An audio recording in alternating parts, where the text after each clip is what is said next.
यही एक सूरत है तुम्हारे वसवसों और अंदेशों के खात्मे की। ना वो देख पाएगी और ना ही उसे तुम में और शर्जील में से किसी एक का इंतखाब करना पड़े। सुना नहीं तुमने, मोहब्बत और जंग में सब जायज है। यूट्यूबर हों या टिकटॉकर, सोशल मीडिया पर अपने टैलेंट से शोहरत पाने वाले कई चेहरे अब पाकिस्तान की शोबिज इंडस्ट्री का हिस्सा बन चुके हैं। उन्हीं में से एक अदील अफजल भी हैं, जिनकी समाजी इश्यूज पर वीडियो सोशल मीडिया पर काफी वायरल हुई और फिर उन्हें टीवी ड्रामों में कास्ट किया जाने लगा। आजकल अदील अफजल परिजात ड्रामे में अहमद अली अकबर के दोस्त नासास का किरदार निभा रहे हैं, जिसे काफी पजीराई मिल रही है। और जहाँ इस ड्रामे के मरकजी किरदार अहमद अली अकबर की जानदार अदाकारी के चर्चे हैं, वहीं सोशल मीडिया पर अदील अफजल के डायलॉग्स की क्लिप्स भी शेयर किए जा रहे हैं। अदील अफजल के बारे में जानने वालों की तादाद आटे में नमक के बराबर है। अदील अफजल के फनी सफर और जाती जिंदगी के हवाले से हम आपको बताएंगे आज इस वीडियो में।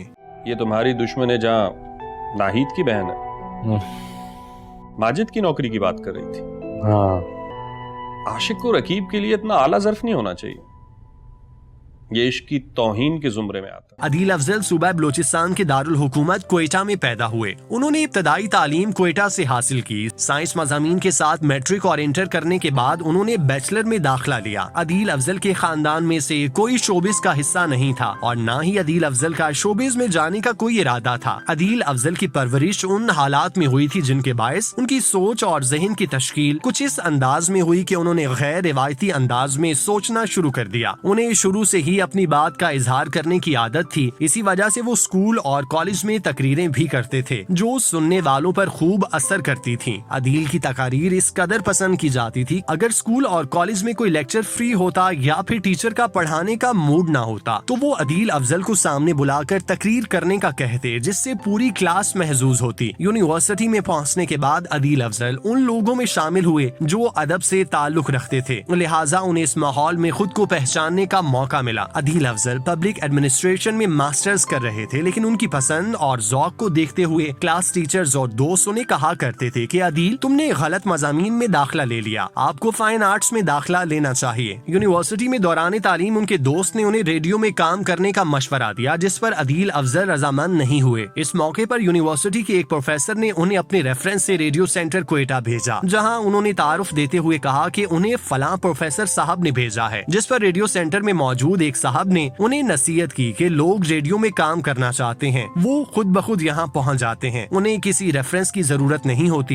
ये सुनकर अदील अफजल वापस चले गए। उन्हें इस हवाले से ज्यादा उम्मीद नहीं थी कि रेडियो वाले उन्हें बुलाएंगे, लेकिन 2 माह बाद रेडियो क्वेटा सेंटर से उन्हें फोन आया, जिसके बाद वो रेडियो गए। वहाँ उनका बाकायदा इंटरव्यू हुआ और वो फिर सेलेक्ट हो गए। अदील अफजल 5 से 6 साल तक रेडियो से वाबस्ता रहे। इस दौरान उन्हें इल्मो अदब से ताल्लुक रखने वाली कई शख्सियात से मुलाकात का मौका मिला, जिनके कलाम सुनकर उन्होंने अपना लहजा ठीक किया, शायरी, हिफ्ज की और अदब की दीगर असनाफ से आशनाई हासिल की। रेडियो पर काम करते हुए उन्होंने अपनी पढ़ाई भी मुकम्मल कर ली। अदील अफजल भले ही अपने मुस्तकबिल के बारे में ज्यादा सीरियस नहीं थे, लेकिन उनकी किस्मत अच्छी थी कि उन्हें मुलाजमत मिल जाती थी। यूनिवर्सिटी की तालीम मुकम्मल करने के बाद अदील अफजल ने जंग अखबार में बतौर सब एडिटर नौकरी की। वो 2 साल तक अखबारों के साथ उलझते रहे। इस दौरान उन्हें सीनियर सहाफियों के साथ बैठने का मौका मिला, जिन्होंने अदील अफजल को मशवरा दिया कि अगर वो नौकरी करते रहेंगे तो कभी इस 4 दीवारी से आगे नहीं जा सकेंगे। अगर मकबूलियत हासिल करना चाहते हो तो प्रिंट की बजाय इलेक्ट्रॉनिक मीडिया में अपना करियर बनाओ। अदील अफजल ने इलेक्ट्रॉनिक मीडिया में नाम बनाने के लिए क्वेटा से लाहौर का सफर किया और नेशनल कॉलेज ऑफ आर्ट्स में दाखिला ले लिया। वो पहले ही मास्टर की डिग्री ले चुके थे, मगर करियर बनाने के लिए उन्होंने फिल्म मेकिंग की मास्टर डिग्री में दाखिला लिया। अदील अफजल को NCA में पढ़ते हुए इस मुश्किल का सामना करना पड़ा कि उम्र में तमाम स्टूडेंट से बड़े थे, जिसकी वजह से जूनियर और सीनियर सब उन्हें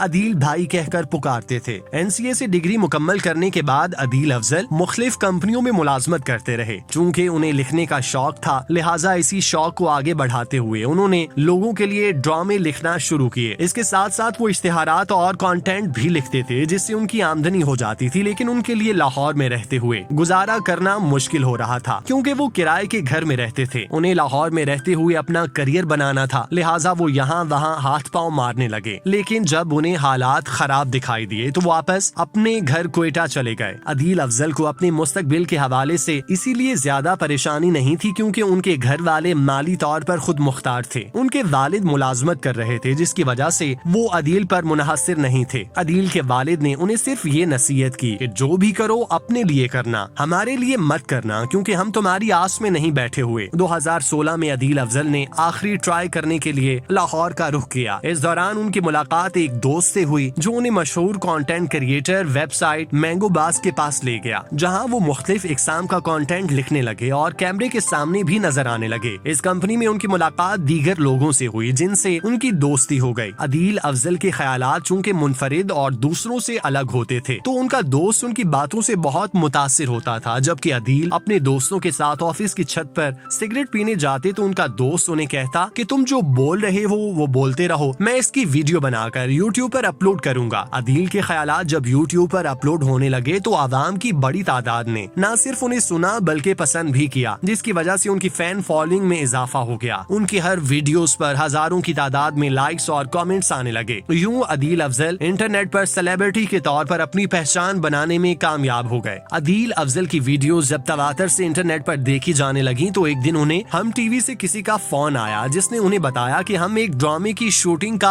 आगाज कर रहे हैं जिसमें आपका किरदार सोचा गया है, तो आप इस ड्रामे में किरदार करेंगे। ये सुनकर अदील अफजल ने फौरन हामी भर ली, जिस पर उन्हें बताया गया कि इस हवाले से उन्हें जल्द ही दोबारा फोन किया जाएगा। अदील अफजल उस फोन के बाद ड्रामे के लिए काम करने के हवाले से सोचने लगे। उन्हें यकीन था कि जल्द ही हम टीवी की जानिब से उन्हें फोन आएगा, लेकिन 6 माह तक उन्हें फोन नहीं आया, जिस पर वो अफसुर्दा हो गए और उन्हें महसूस हुआ कि शायद उनके साथ मजाक किया गया। लेकिन 6 माह बाद बिलाखिर उन्हें फोन आ गया और उन्हें ड्रामा परिजात की शूटिंग के लिए आने का कह दिया गया। अदील अफजल को इस ड्रामे के लिए किसी किस्म का ऑडिशन भी नहीं देना पड़ा, लेकिन सबसे बड़ी वजह ये थी कि डायरेक्टर्स ने उनकी पुरानी वीडियोस देखी थी, जिसकी बुनियाद पर उन्होंने अदील अफजल को नासाज के किरदार में कास्ट किया, जो बिल्कुल उनकी शख्सियत से मुताबिकत रखता था। तुम्हारी नजरों से भी देख सकती है।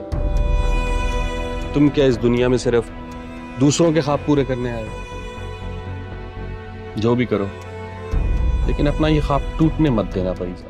अदील अफजल को परिजात में नासाज के किरदार से खूब शोहरत मिली। देखने वालों ने उनकी शायरी, अदाकारी और उनके तलफ्फुज़ को खूब सराहा। उन्होंने जिस तरह से कैमरे के सामने पुरएतमाद तरीके से अदाकारी की, वो काबिल सताइश रही। अदील अफजल इससे पहले फिल्म जिंदगी तमाशा और एक ड्रामे में सीन कर चुके थे, लेकिन परिजात में उनका किरदार इंतहाई जानदार था, जिसकी वजह से उन्हें पहचान मिली। इस ड्रामे में काम करते हुए उनकी मुलाकात मशहूर डायरेक्टर सैफी हसन से हुई, जिन्होंने अदील को अपने ड्रामा संगे माह में अहम किरदार ऑफर करती। आजकल अदील अफजल संगे माह में आतिफ असलम और दीगर के हमरा स्क्रीन शेयर करते दिखाई दे रहे हैं। अदील अफजल क्वेटा में अपने घर वालों के साथ रहते हैं। उनका काम के सिलसिले में कराची आना जाना लगा रहता है। एक के बाद एक ड्रामों में काम मिलने की वजह से उन्हें माली तौर पर किसी तरह की परेशानियों का सामना नहीं है। अदील अफजल इंतहाई सादा और नरम तबीयत वाले इंसान हैं, जो दिल में होता है वही बोलते हैं। लोग उनकी अदाकारी के साथ साथ उनकी शख्सियत के भी मोतरफ हैं। उन्हें इंडस्ट्री में शानदार इजाफा करार दे रहे हैं। इस बात में कोई बैद नहीं कि अदील अफजल बाकायदा इंडस्ट्री में नासाज जैसे अहम और मुतासिर कुन किरदारों में नजर आएंगे।